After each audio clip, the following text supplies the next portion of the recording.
Beloved soul, I feel your trembling spirit even as I speak these words into the air you breathe. And before I begin, I must tell you, thank you. Thank you for daring to step inside this moment. Because I have been waiting for you here longer than you know, watching you wander through shadows that wanted to convince you there was no light left for you. You have not stumbled here by accident. I rejoice that your eyes caught this flame.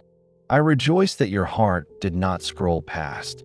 Because hidden inside this very flow, in the final breath of it, there is a holy reversal, a moment heaven has been saving for you, where what was stolen will be restored, and what was twisted will finally untangle. Do not skip. Do not leave. If you do, you will miss the single whisper that was meant to set you free forever. I know this sounds strange, maybe even impossible, but you are standing in the middle of a spiritual battlefield. And for too long, you have thought you were the one being bullied, the one crushed beneath the endless weight of curses, betrayals, losses you could not explain. But today, heaven leans down to tell you, it is your turn to rise. It is your turn to take the sword of your own destiny, not against flesh and blood, but against the unseen chains that have laughed over you.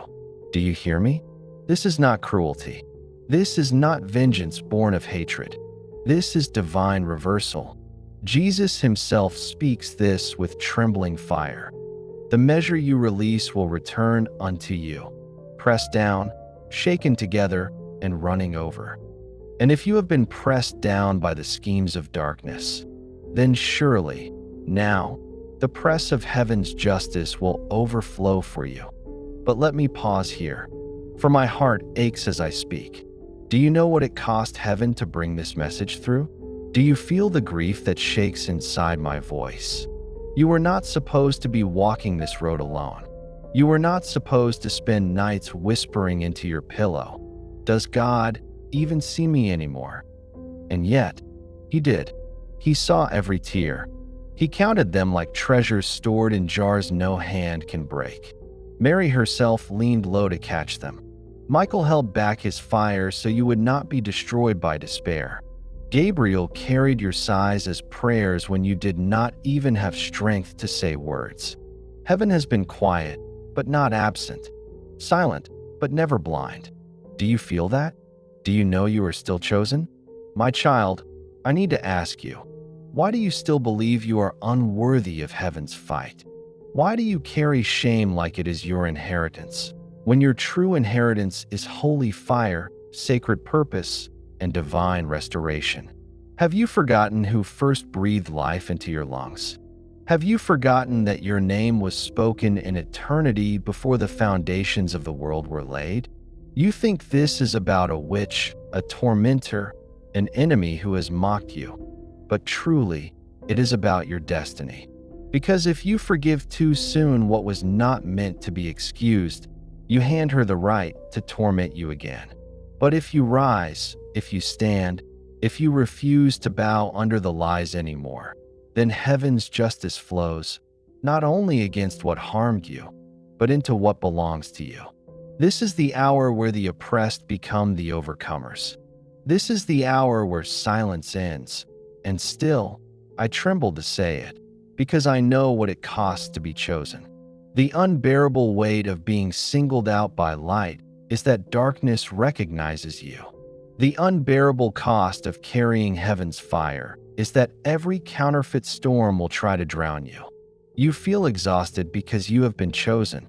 You feel abandoned because you have been chosen. You feel forgotten, yet you are chosen. And now, beloved, you feel this trembling message because heaven tore open just for you. Because you are chosen, let me breathe scripture into your heart, not as a quote, but as living fire. No weapon formed against you shall prosper. Do you hear the word formed? That means it was made, it was crafted, it was sharpened specifically for you, but it shall not prosper. And another, greater is he who is in you than he who is in the world. You have carried this truth like a fading memory, but today it returns alive, pulsing like blood in your veins. Tell me, will you believe it again? Will you let this word burn your chains away? Or will you scroll away, leave this moment, and let silence swallow what heaven fought to speak? Do you understand why you cannot miss the last breath of this message? I plead with you, not as a preacher, not as a voice on a screen, but as one trembling soul reaching for another. Stay, listen, endure, for in the final flow of these words, the hidden reversal will unlock, and you will see why you could not give up. My child. Type Amen if your spirit feels the weight of this moment. Not for me, not for algorithms, but for your own soul's agreement with heaven. And, beloved, if your heart feels fire, if your tears fall even now, I ask you once, gently, poetically, press like, and let your comment rise as a testimony that heaven may see you did not stay silent when silence tried to claim you. Asterisk beloved, my voice trembles as it reaches the hollow where your heart hides. And before these words roll on like a river, I must speak to you plainly and with a trembling plea. Please, stay with me now. Do not harden your ears, because I have been waiting, watching every hesitating step you took through the fog, and I am relieved, joyful that you chose to come. I ask you, from the depth of a love that remembers your first breath, to lean closer. I plead with you, not to ask for vengeance of the world, but to receive the fierce reversal of heaven, to let justice be made holy in your bones. For the sake of your soul, and because this is a rare seam of grace, I will say it plainly once here. If your heart is moved and you wish to stand with this flow, press subscribe now, and let that small act mark your refusal to abandon what heaven is doing inside you. After this single whisper of that ask, I will not speak of it again. Hear me. This is not a call to cruelty. It is a summons out of cruelty. It is a turning, a sanctified uprising of your soul against the lying weight that has collapsed you. There is a witch. Yes, a picture of what has bound you. She is not merely a woman with power. She is the living pattern of lies that has circled you and stolen the taste of morning from your mouth. She is the name given to the hunger that whispered you smaller, the spirit that told you to hide your light. But understand this first. The war is not against flesh. The battle is against the dark logic that taught you to accept diminishment. I do not say rise and hurt her in the terms the world uses. I say, rise and take back what was always yours, your voice, your peace, your place in the sun. And when you take it, the world will feel the change as if a storm moved through. The reversal I bring is surgical, patient, sacred. It will not answer evil with the same coin. It will answer with a reweaving of destiny, so precise that the old harm has no purchase left to cling. Listen to me as one who has known the weight of betrayal and who has also known how mercy becomes a weapon against despair. No weapon formed against you shall prosper. These words are not a slogan. They are a promise that rearranges the air around you. Hear also the quiet, intimate line I breathe into your ear. I will never leave you nor forsake you. That is not theory. That is the hinge on which all your trembling opens into strength. And still, this is costly. To be chosen is to be noticed by God, and therefore noticed by those who feed on light. The cost is not punishment. The cost is scrutiny, refining, loneliness in the places the world thought it could own you. Are you prepared for that? Can you bear being known? Will you let the refining fire burn away what remained of your smallness, so a new garment may be woven for you? Do you feel the hidden warfare under your daily life? The small accidents that are never accidents, the soft words that carve doubt into you, the pattern of little thefts that never seem to stop until you wither? That is the battlefield. Do you know that each time you were shoved aside, the archives of heaven recorded a debt against that dark pattern? Do you remember the nights when your chest was a cave and you whispered, "I am lost"? And then something answered your whisper with a name that belonged only to you? Those answers are not accidental. They are sutures being sewn by angels into the wound that tried to make you disappear. Listen, when I say take your place, I do not mean take by force. I mean claim by truth. There is a secret inside you, a covenant flicker. Call it destiny, call it purpose, that has been kept from you as if behind a locked brass door. It will open only when you refuse the lie that you are unworthy of protection. When you stand, simply stand in your honesty and your sorrow. Heaven's law moves. The witch, the torment, the pattern that has stalked you like a shadow, is dealt with not by imitation but by annulment. The power is stripped by truth, by your refusal to collude with the small death of silence. You must understand that forgiveness here is not a letting go that erases consequence. Forgiveness is the prophetic act that breaks the chain in you. But there is also a time for restraint, a time when mercy is not yet allowed to be weaponized into your own erosion. If you forgive before the wound is healed, you will permit the pattern to teach you anew what it wants you to be: small, silenced, apologetic. No, not this time. Heaven instructs, there are seasons to release and seasons to hold fast. This is the season to hold fast until the restoring is full and the thief is exposed to the light. Do you recall the nights you sat wondering whether God's love could endure the shape of your failure? I will tell you a thing now with a voice that softens and breaks with tenderness. God takes your failure into his own hands and reforges it into the map for your rescue. The cross, beloved, was not an end to blame. It was the invitation for the human soul to be remembered, to be put back together with such exquisite care that every brokenness becomes a corridor to another mercy. Do you feel me reaching into the fractured parts of you, gathering them like lost coins and smoothing them until they reflect light? That is what is happening. In the middle of this night murmur between us, I will ask you these questions because questions are holy doors. Who taught you to fear your own voice? Who taught you to believe darkness when the sky insisted on blue? Will you let those teachers keep grading your life on the scale of shame? Let your answer be honest. The earth under your feet will know if your lips lie. There will be a moment later in these words, in the soft final breaths I will send, when you will see the name carved into the margin of your destiny. The name no enemy can pronounce rightly anymore, because heaven has changed the accent of your life. Do you want to hear that name? Stay. Do not turn away. This is the mechanics of the reversal I bring. First, acknowledgement. Heaven sees the wound. Second, naming. The wound is called by its true name, so it can no longer masquerade as fate. Third, reclamation. What was stolen is restored in a way that cannot be stolen again, because it is now integrated into the testimony you will carry. And fourth, consecration. What you reclaim is placed on the altar of your life, not as trophy, but as covenant sign. So you and your children and those who come after you will know the cost of being chosen and the blessing that outlives the cost that I do not wish to paint with thunder where tenderness will do. You may feel anger. Do not be ashamed of its heat, but do not let it be your captain. Let the heat refine.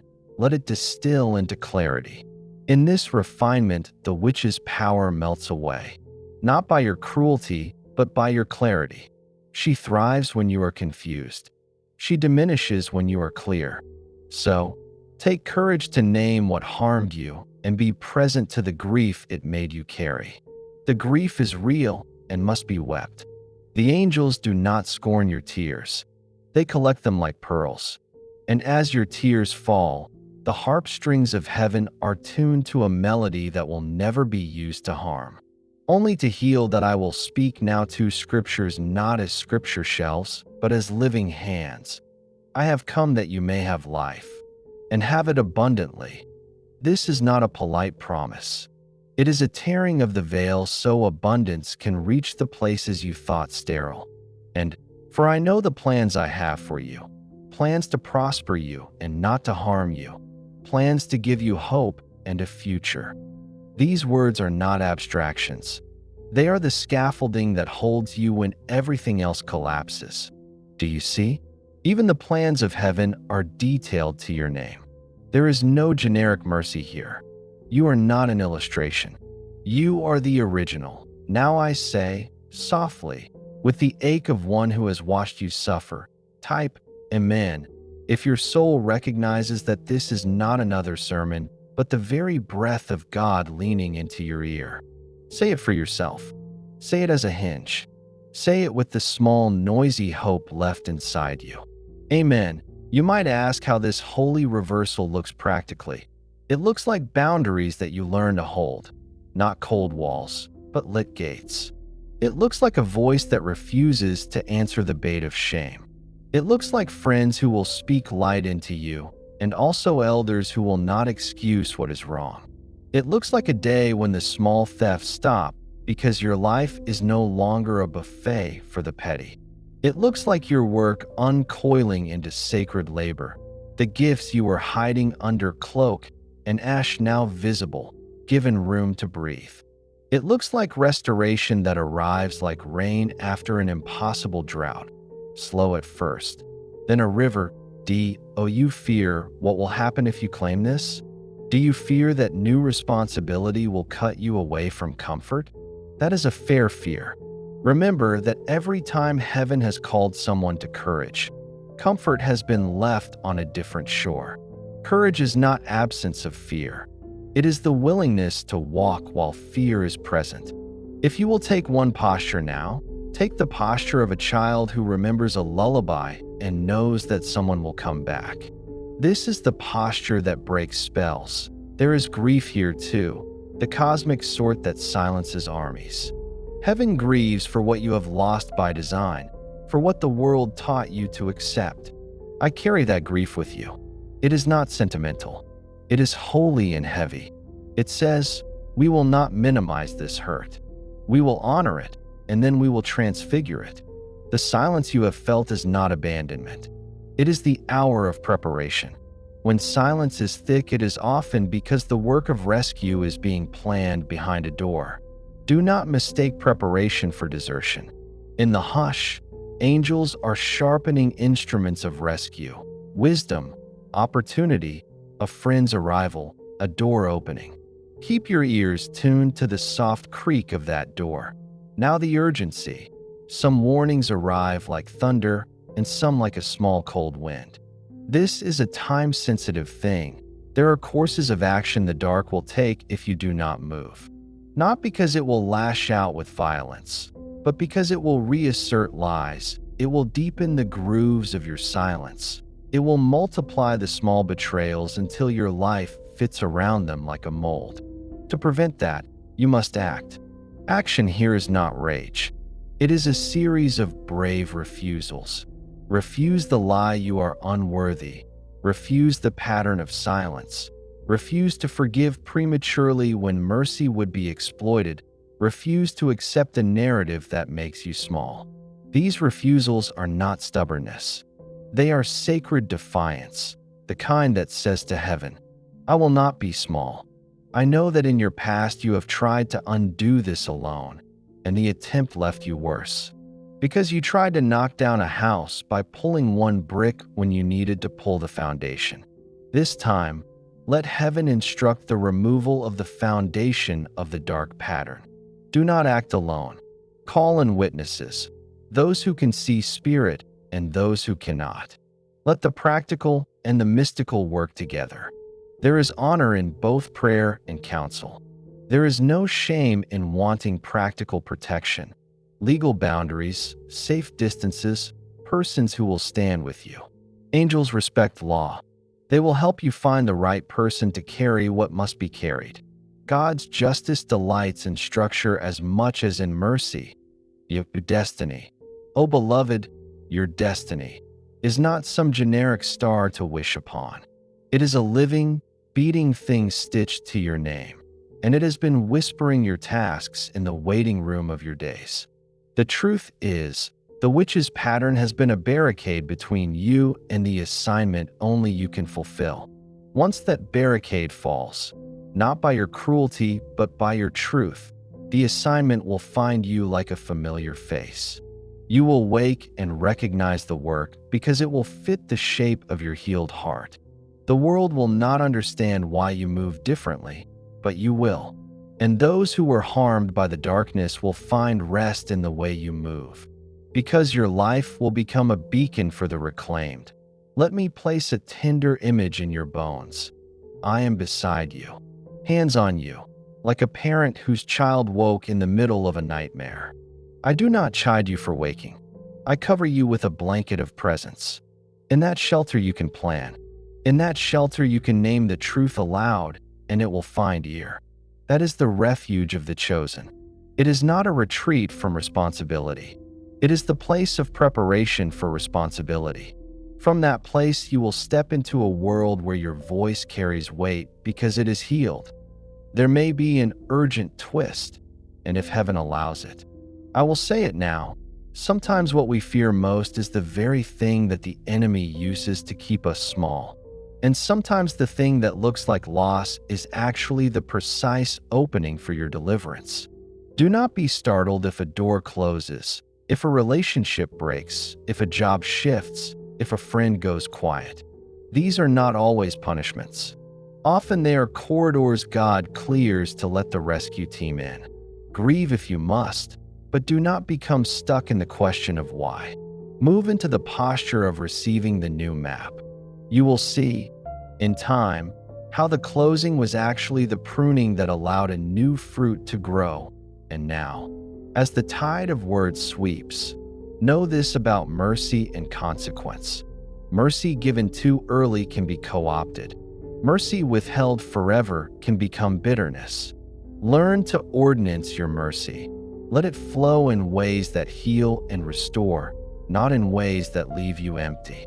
Set boundaries that are simple and sacred. Teach the world by how you allow yourself to be treated. People learn what to do by what is permitted. Teach them mercy, yes, but teach them respect first. I will not end this flow with an instruction to stain another with hate. That is not my voice. I will end with a burning, trembling benediction that this upheaval delivers you into. You are not a problem to be fixed. You are a light to be revealed. You are not a footnote in someone else's story. You are the title in the margin of heaven's script. There is grief for what was taken, but the grief is the very soil where the miraculous root will grow. Walk into your days with small, deliberate acts of truth. Speak the name of your pain aloud so it loses power. Welcome one friend who will tell you the truth. Do one thing that scares you in the direction of your gifts. These small acts are how the great reversal is built, one stitch at a time. Asterisk, I thank you for staying, truly. From the bottom of a sacred joy, I thank you. And I will leave you with a farewell that is not final. It is a promise sewn like a secret into the hem of your garments. When you reclaim what was taken, you will not only reclaim your life, you will reclaim the power to bless those who follow you. Your restoration will become a river that baptizes others into courage. I hold you with a love that will not let this moment be wasted. Go into the next hour with your chin lifted, your tears honored, your boundaries set, your destiny calling. Remember that the smallest act of truth today may be the thunder that ends your morning tomorrow. Asterisk, I must be honest with you before I pour more words into this river. I cannot write anything that encourages harming, bullying, or seeking revenge in a way that targets a person or calls for cruelty. I will not craft words that teach you to hurt another human being. That said, I can and will continue this message exactly as you asked, only reframing the heart of it into a sacred, nonviolent reclamation of your power, a holy reversal that breaks patterns of abuse and manipulation. and a consecrated strategy for protecting your soul and destiny. I will keep the trembling, raw, intimate voice of Jesus and the archangels, the prophetic urgency, the grief, and the unbearable hope. I will include the single, reverent call to support you asked for, super thanks, channel membership, newsletter link in the pinned comments, exactly once and with sacred tone. I will keep everything as continuous paragraphs, alive with pauses and trembling breath. Please receive these words as a fierce, nonviolent rescue. Heaven's plan to unbind you, not to teach you to harm. Beloved, my voice comes again like a hand laid upon a broken wrist, like a lullaby that is also a command. Do not mistake my refusal to praise cruelty for weakness. There is a righteous anger that resembles a furnace but does not scorch the innocent. There is a justice that rearranges the cosmos without teaching you to become a mirror of the darkness that harmed you. Hear me. If you have been wronged, you are not required to become the wronger. You are invited instead into a harder, more holy thing, into the craft of reclaiming without replicating harm. This is the revenge heaven gives, restoration that cannot be stolen, dignity that cannot be mocked, a life rearranged so elegantly that the old pattern dissolves and has no place to land. Do you want that? Do you want power that heals rather than power that destroys? Stay with me, breathe with me, because this is not a lesson in being cruel. It is a gospel of being whole. There are moments when the world will name what you rightly hate as harmless or fashionable. It will cheer the loudness of retaliation and call it strength. But I say to you, trembling with love, true strength is the power to refuse the cheap imitation of justice and the patience to let sanctified restoration do its work. You were made to reflect heaven, not the echo of pain. If the one who hurt you is caught in their own sickness, heaven's first sorrow is for them. Heaven's first passion is your healing. When we speak of turning the table, we speak of overturning a structure, not of teaching another to be cruel. The table that was set for your diminishment will be overturned. So a new table can be set for your flourishing, and those who are able to come will eat and be healed by the sight of a life rearranged by mercy and truth. Listen to me now as one who has lived through betrayal and known the cost of taking on the identity of the betrayer. Bitterness will necklace you with heavy stones. Vengeance will teach you a language that never served you before. It will make you smaller than you already are. But there is a holiness that asks you to be the kind of person who, when the wrong is judged and the pattern exposed, walks into sunlight and breathes like someone who remembers they were always beloved. This is not a gentle escape from the pain. It is a hard-won altar built from your tears. To rebuild without revenge is to construct a city with open gates, gates that close to protect, but gates that open to heal. That I will say the scriptural warmth again, because the tapestries of Scripture are not old cloth here. They are fresh rags wrung out and dipped into fire. Blessed are those who hunger and thirst for righteousness, for they shall be filled. Do you feel that hunger? Do you feel that thirst? If so, let it be met by justice that mends rather than justice that maims. And again, cast all your anxieties on him because he cares for you. When you cast them, you are not abandoning responsibility.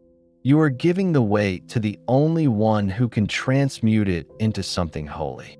In the giving, the grip loosens from your jaw and you can speak clearer, act purer, and defend without deforming your soul. Hear me ask you now. These questions will not shame you. They are doors meant to open you. What would it cost to protect yourself with wisdom instead of trying to break the one who harmed you? What would it look like to let legal and practical boundaries do the heavy lifting of protection while you devote your energy to healing and service? Will you accept that sometimes the greatest victory is to live in such a way that the harm cannot find a foothold again? Let your answers be honest. Heaven reads your honesty like a map. There is a plan being woven for you that is meticulous and filial. I am not suggesting passivity. I am calling you to active, strategic sanctity, actions that look like discipline and love at once. It will mean telling the truth to witnesses. It will mean seeking counsel that is both spiritual and practical. It will mean creating distance that is holy, not vengeful. It will mean documenting what has been done and placing it into structures that protect you and expose the pattern. Angels are not bluffing. They honor structure. They love the legal where law is just. They love boundaries where hearts need sanctuary. You will find that when you place the hurt into the hands of law, accountability, and wise counsel, the spirit that fed on your silence will find no nourishment. That is the beginning of your unmaking of the pattern. Dear one, I feel the rawness of your longing to hold someone to the cost of what they did. It is a holy thing to want fairness, but there is a holy way to pursue fairness that does not teach your heart cruelty. Pursue it, but let your pursuit be a work of sanctified restoration. Seek truth. Demand consequence where consequence is necessary. And then let restoration be the highest aim if restoration is possible. There will be persons who must be restrained legally so they cannot harm again. There will be persons who must be removed from your life permanently for your safety. Both are legitimate. Both are not the same as revenge. The difference is intention. Revenge wants to wound. Justice wants to prevent further wounds and to repair where repair is possible. Keep your heart aligned to that distinction. I will now, with holy tenderness, ask you to do a single thing if you are moved and able. If this message has breathed courage into you and you wish to stand with this work of sacred reversal, consider supporting this channel's ministry with a super thanks or by joining our channel membership. And if you want to stay close to this family of healing, find the newsletter link in the pinned comments. These small offerings help us keep producing words that rescue and resources that protect people like you. I will not speak of this again. This is not commerce. It is the practical outworking of a shared calling to guard the broken and to teach them how to rise without returning the hurt. If you give as a sacrament of solidarity, and may it be returned to you in unexpected mercy as the night widens. Remember this. Every evil pattern has a genesis, and every genesis can be unstitched. The unstitched pattern will try to sew itself back together. The world loves to repair with glue rather than with skill. You must be skilled now. The archangels stand ready with surgical precision. Michael will not teach you to be violent. He will teach you to draw a line that evil cannot cross. Gabriel will not teach you to shout. He will teach you the right words to call for witness. Raphael will not teach you to flee. He will heal the parts of you that tremble so you can stand. Mary will teach you the tender endurance that holds grief and hope at once. She will teach you how to mother your own heart. Each of them leans in to show you the non-violent path of victory. There is an urgency here. Dark patterns are clever, and they multiply like mold if left unexposed. They will attempt to keep you in a loop of apology and minimization. They will try to make you apologize for being affected by what you were affected by. Do not let them. Expose the pattern. Gather witnesses. Make a record. Seek wise counsel. Remove yourself from situations that allow the pattern to continue. Ask for protection. Practical steps are not unspiritual. They are spiritual armor. Heaven praises a prepared person. The angelic realm is not offended by locks and lawyers. It is delighted that you are using the gift of prudence. I must press another scripture into your hands like a warm stone. He heals the brokenhearted and binds up their wounds. That is not a metaphor to soothe. It is a practical description of what is happening as you take these steps. The wounds are being tended, so they will not fester into bitterness. Let them be tended. Let those who can be trusted in to dress the wounds with competence. The wound dressers will be prayerful and practical. Both kinds are needed. Asterisk, there will be moments when you must choose between immediate satisfying noise and the quieter, slower work that yields durable peace. Choose the quiet work. The world applauds loudness. Heaven applauds endurance. Do you fear that boundaries will make you seem unloving? Then know this. The truest love is to secure the safety of the beloved. You cannot love others well if you are trapped in a role that invites harm. Boundaries teach others how to love you. They are not walls of isolation. They are gates of respect that let good things in and keep the dangerous patterns out. Teach those around you by your example. When you erect a fence, do it with grace, with explanation, and with charity where charity is possible. When you must remove someone, do it with truth and safety, not with cruelty.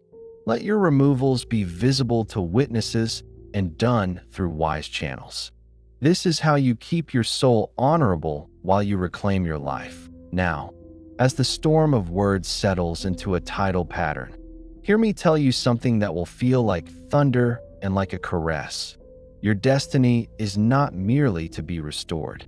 It is to be a restoration point for others. The wound you have known will be transformed into a doorway you can stand beside and help others to pass through. There is a ministry in your scars if you allow your healing to be honest and uncompromised. You will speak to others from the place of having been carried across. Your testimony will not shout from a place of bitterness. It will sing from a place of exquisite survival. There is a song in you that only the mended can sing, a melody made of memory and mercy, and the world needs it. Hold tight to the practice of small, holy things. Tell the truth to one trusted person today. Write down the dates and patterns that hurt you. Speak your name aloud and remember that it was spoken in eternity before the world began. Keep your sleep sacred. Do one safe thing that tastes like freedom. Walk in a place that used to feel unsafe and breathe intentionally. Plant one small seed of beauty in a corner of your life and watch it ask the darkness to retreat. These things seem small, but they are the scaffolding of the great reversal. Each small faithful act is a brick placed by the hand of heaven. Grief remains. Do not be impatient with it. Grief is not a problem to fix quickly. It is a companion to steward. Rage, too, will visit you. Let it be a teacher, not a captain. Pray for your rage to be refined into righteous energy that fuels action for protection and for restoration, not into cruelty that mutilates your soul. The archangels will help you shape that energy into armor and strategy. Call them. They will teach you to move with deliberation and dignity. I will whisper now, in the softest place inside you, that sometimes the enemy will attempt to make your recovery seem like a spectacle so that you either show off or shrink back. Neither is necessary. The true recovery is quiet and sacramental. It is full of small, stubborn acts of love. For yourself, for the children who will look to you, for the memory of the person you were called to become. Let that person come forward. Let the shame go to the foot of the cross and stay there. Let the shame be replaced with a new garment woven of testimony, tenderness, and truth. Beloved, this message must include a final benediction even as it promises continuation. Go now into the practical parts of this work fortified. Speak the truth to witnesses. Seek wise counsel. Secure your safety. Let the spiritual and the legal work together. Let boundaries be your friend. Let your healing be public enough to protect and private enough to be prayerful. In these ways, you will dismantle the pattern that called itself the witch, that called itself your tormentor, and you will do it by becoming profoundly, beautifully whole. I am with you. Mary is with you. Michael is at your shoulder. Gabriel whispers instructions. Raphael brings balm. The full host of heaven moves when you take the small, holy steps, the steps that feel ordinary but are cosmic in consequence. If you have given a moment of support through super thanks, membership, or the newsletter, may that be an offering that returns to you tenfold in wisdom and sanctuary. I will not mention that ask again. And now, this is not a finish but a breath before more. Carry this. When the storm is done, you will not be someone who knows how to break. You will be someone who knows how to rebuild a city. Your life will stand as a lighthouse for those who come after you. May the sorrow you carry be transfigured into a crown of compassion, and may the justice you seek be the kind that reforms and shelters rather than wounds. Stay near. Keep watch. Keep speaking truth into the places that once taught you silence. Heaven is not finished with you. I am not finished with you.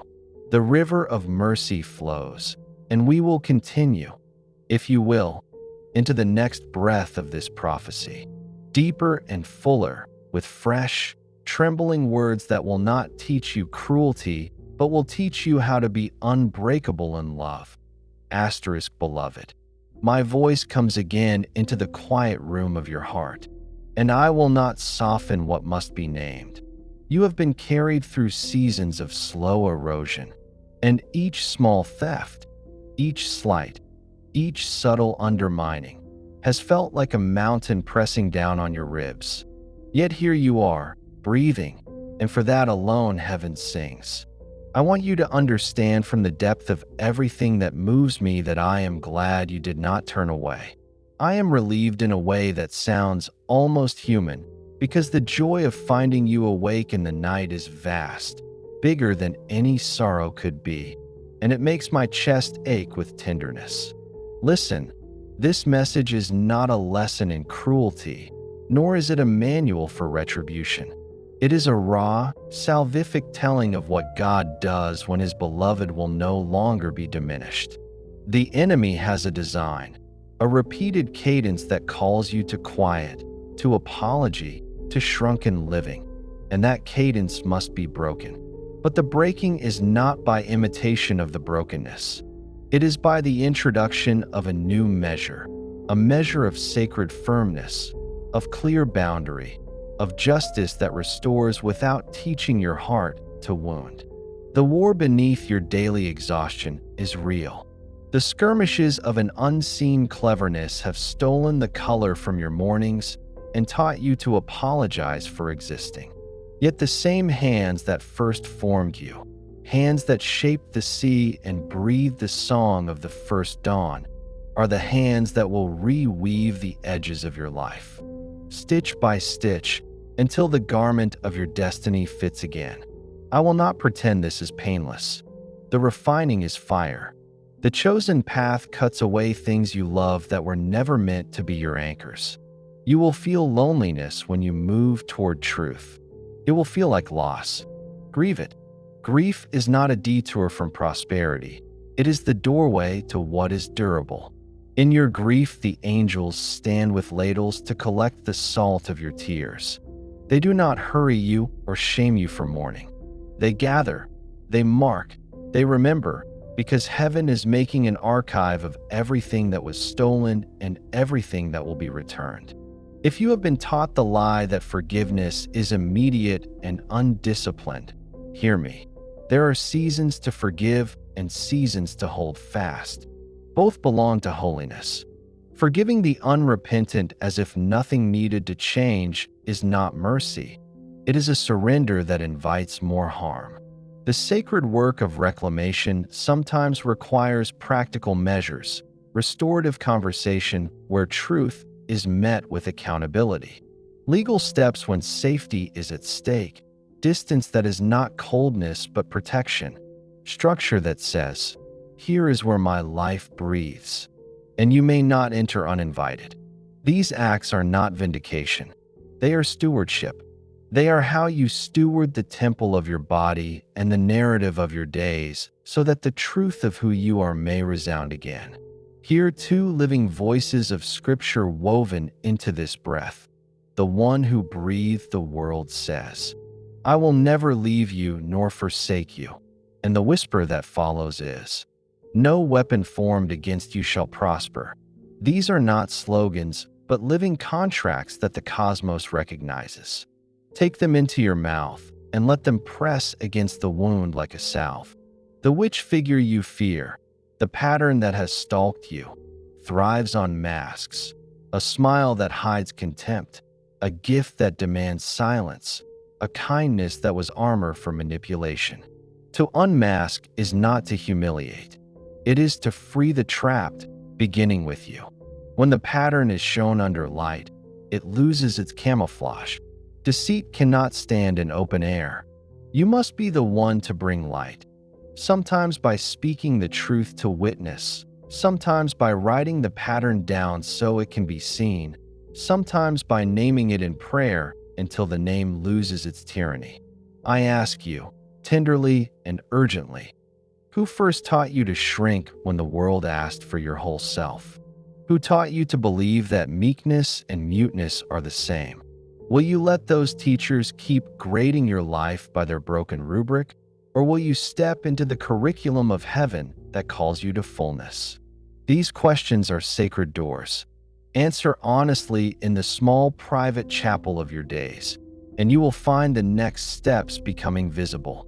Do you wonder if the cost will be too great? That choosing to hold boundaries will estrange those you love? That the act of protection will be misread as cruelty? Then know this. True love sometimes has the face of firmness, because to secure another is to refuse to let them be used as a playground for your continued wounding. The most tender parents I have seen are those who say no when a child asks for something that will harm them. So it is with the soul. Asterisk, there is an urgency in what I tell you now. Dark patterns are cunning, and they will attempt to reassert themselves through apology without change, through charm that masks intent, through slow recalibration of expectations until you find yourself apologizing for your own survival. Do not be deceived. Ask for witnesses. Create records. Seek counsel that honors both spirit and sense.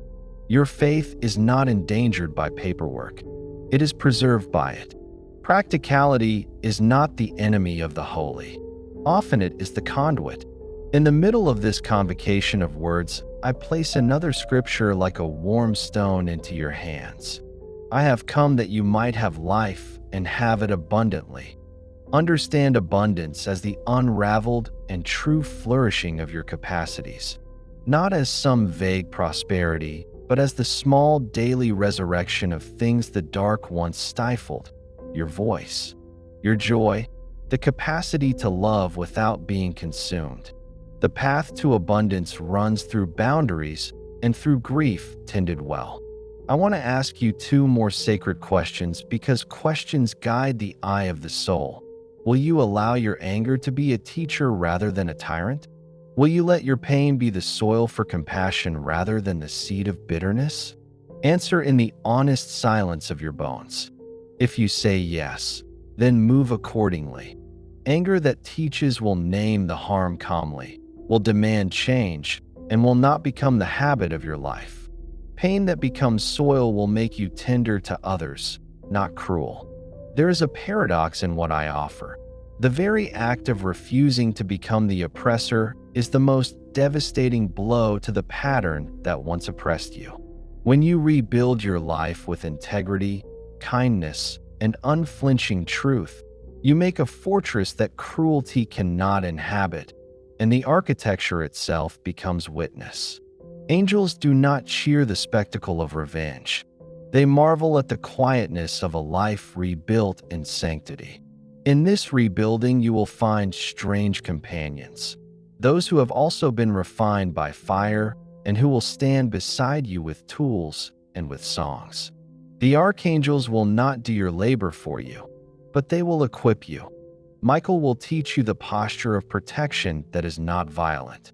Gabriel will shape words that carry witness and clarity. Raphael will touch your broken places until they sing again.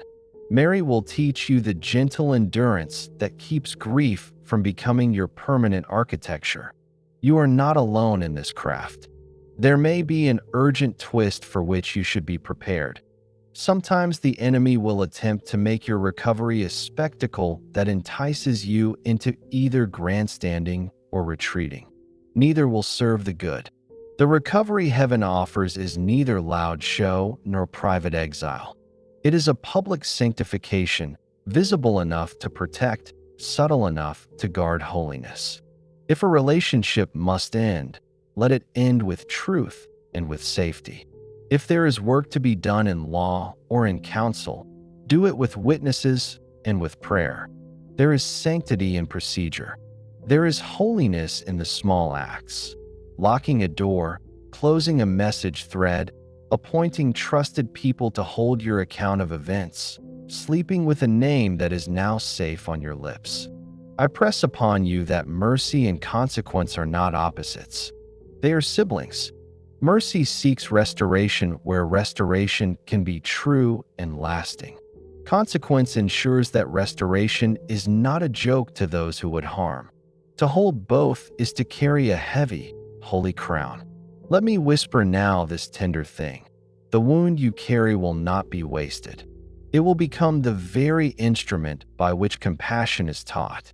Your future ministry may be quiet, listening, bearing, guiding, yet its effect will be seismic for those who thought they were alone. When you have moved through the ordeal with integrity, the scars will be the map by which others find the healing road.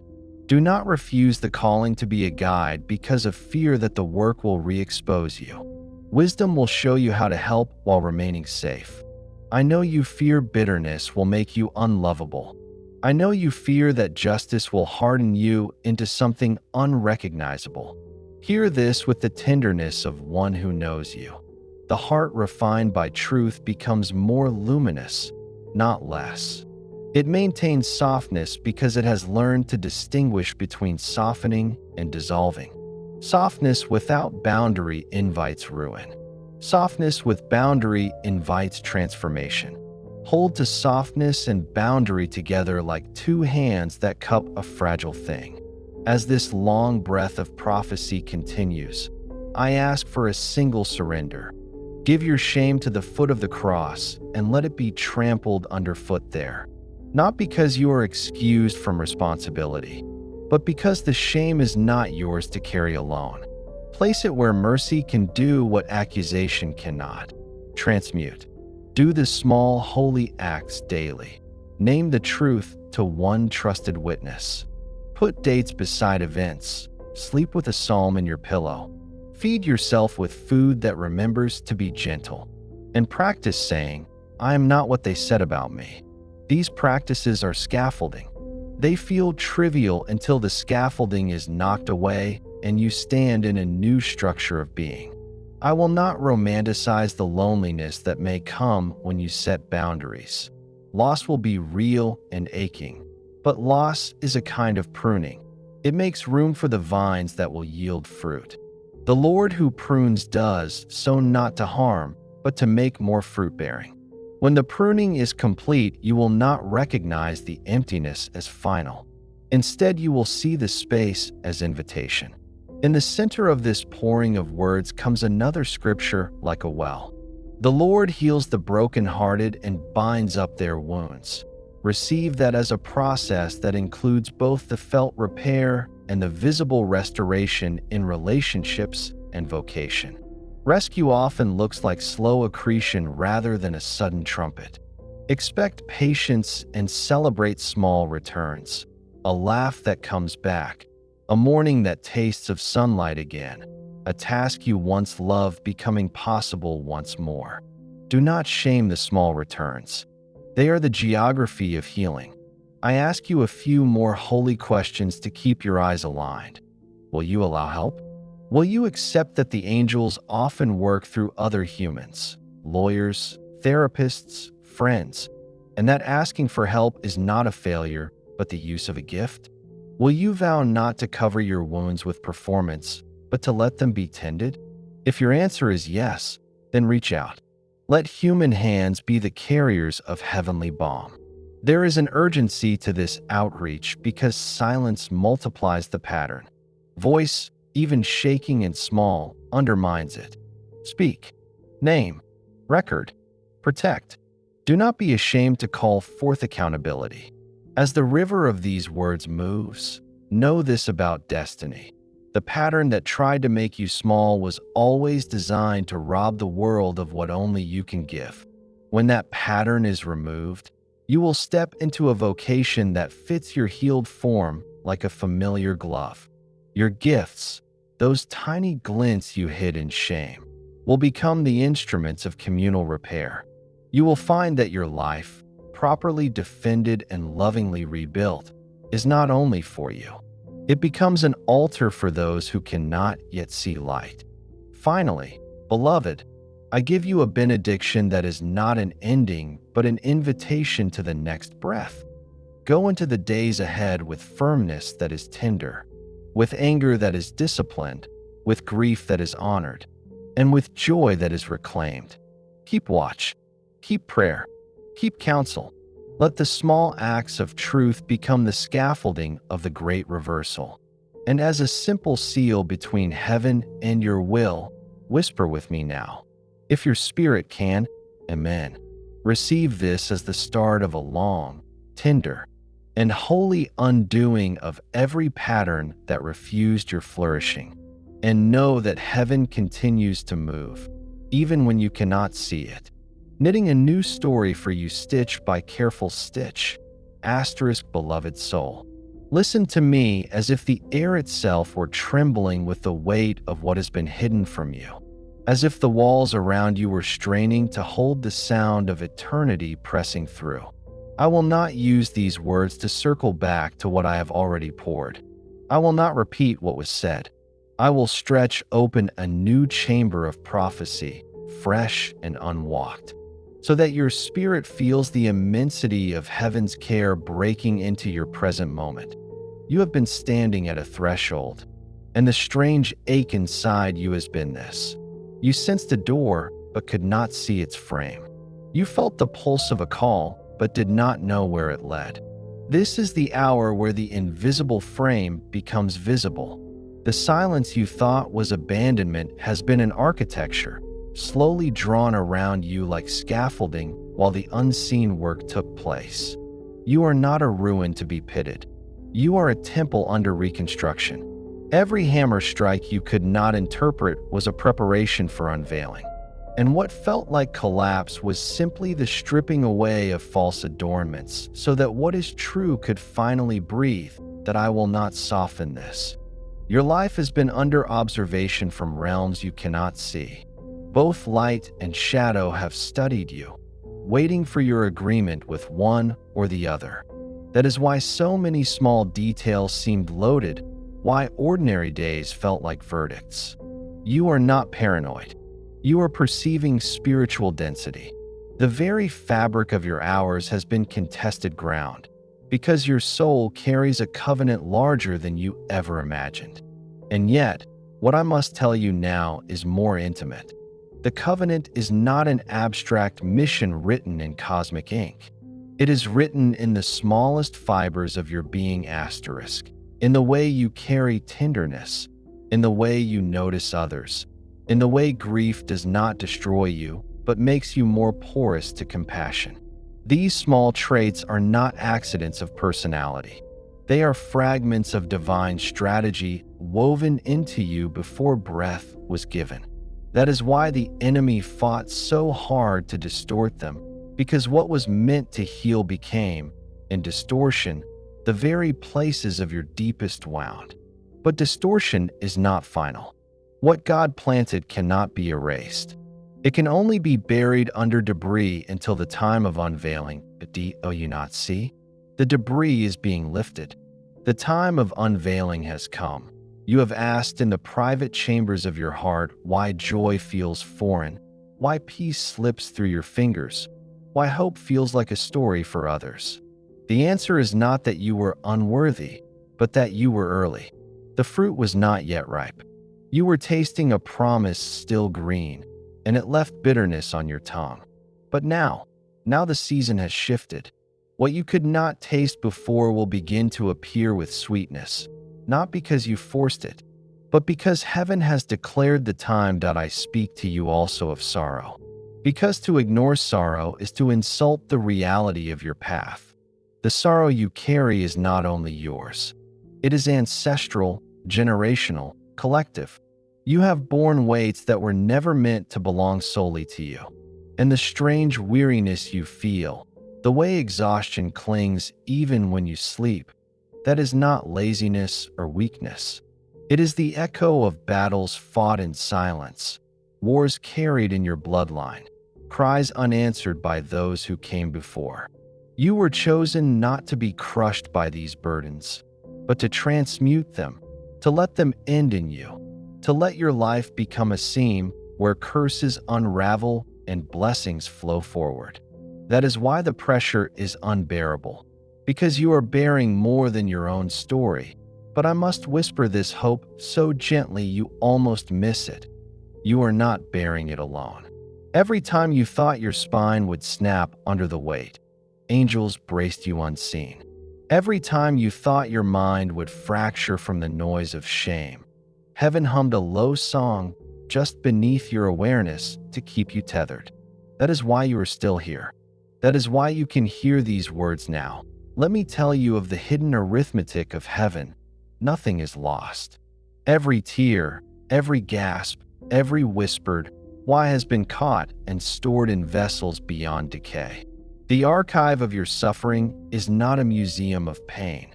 It is the ledger that guarantees restitution. What was taken unjustly must be answered. What was silenced must be given voice. Heaven does not erase history. It rewrites its ending. Beloved, there is also this. The unbearable cost of being chosen is not only your loneliness. It is that you are often misunderstood by those you love. They see your intensity and call it too much. They see your wounds and call them weakness. They see your silence and mistake it for indifference. And you are pierced again and again, not only by enemies but by friends. Do not let this pierce harden you. Let it refine you. Those who misunderstand are not your enemies. They are simply unable to see the full architecture of your calling. In time, some will understand. Others will not. Your task is not to be universally understood, but to be faithfully aligned with what heaven has asked of you. I will draw your gaze higher.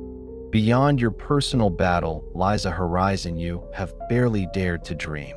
Your destiny is not survival alone. It is creation. You were not kept alive simply to avoid destruction. You were preserved to build. What you build may not look grand to the world. It may be a family healed, a work of beauty crafted, a community safeguarded. But in the eternal view, it will blaze brighter than monuments. The kingdom does not measure by scale, but by faithfulness. What you thought was small will thunder in eternity. And yes, there is warfare, hidden, relentless, insidious. But you must know this. Warfare does not mean you are failing. It means you are threatening. Darkness does not waste energy on what poses no risk. That is why your nights are longer, why your struggles sharper, because your very existence undermines the structures of despair. Do not envy those who walk easily. Often their ease is proof they are not yet carrying the dangerous light you bear. Hear me. There will be nights still where you feel abandoned, mornings where silence feels unbearable. In those hours, remember this word I leave with you. Silence is not absence. It is gestation. Seeds germinate in silence. Wombs carry life in silence. Foundations are laid in silence. Do not mistake gestation for desertion. In the very hush you dread, heaven is preparing what cannot yet be revealed. Beloved, lift your head. The light is nearer than you think, and when it comes, it will not arrive with spectacle, but with a softness that feels almost ordinary, a kindness from a stranger, a door you thought was locked swinging open, a sudden ability to laugh without reason. These are not trivialities. They are heralds. Pay attention. The kingdom often arrives in whispers, not shouts. And when the final unveiling breaks through, you will not be the same. You will not walk as one barely surviving. You will walk as one who carries the fragrance of resurrection. Others will smell it on you before they know your story. They will be drawn not to your perfection, but to your scarred holiness, your radiant endurance, your unexplainable hope. This, beloved, is the revenge heaven gives, not the crushing of enemies, but the transformation of victims into victors, of ruins into temples, of sorrow into seed. The witch that mocked you will fade, not because you destroyed her, but because you outlived her shadow, because the pattern that sustained her no longer finds a host in you. She will wither, and you will rise. You have walked through valleys where your own footsteps betrayed you, where the very earth beneath seemed to sigh with indifference to your pain. Yet even there, where silence was thick enough to choke, heaven was not absent. Heaven was writing.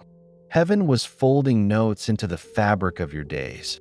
Notes you did not see, but that kept you alive. Why else are you still breathing when so many nights whispered for you to end? Why else does your chest still rise, even when the weight of grief felt like it would collapse your lungs? Because your life is not random. Because your heartbeat has been under protection, even when you did not ask for it. Beloved, there is a truth I must pour into you. The very moments you thought proved your abandonment were actually proofs of your being chosen. The greater the silence, the deeper the preparation. The longer the ache, the more powerful the unveiling. You have been hidden not as punishment, but as preservation. Seeds are always buried before they bloom. Wombs are always dark before life emerges. Do not call your hiding neglect. Call it gestation. I see the scars you carry, some visible, most invisible, and I tell you this with fire. Your scars are not evidence of weakness. They are evidence that you did not die. They are the maps heaven will one day use to guide others out of their caves. Do not despise your scars. They are holy. They will shine like jewels in the day of unveiling. There has been a battle over your identity from the moment you were born. Lies were sown early, words that cut too deep, silences that screamed louder than voices, betrayals that taught you to distrust your own worth. These were not coincidences. They were strategies. Because if the enemy could fracture your self-belief, if it could convince you that you were small, unworthy, or forgotten, then it could keep you from stepping into the inheritance that has always waited for you. But beloved, every lie is crumbling. Every false word is being exposed. You are not small. You are not forgotten. You are not abandoned. You are chosen.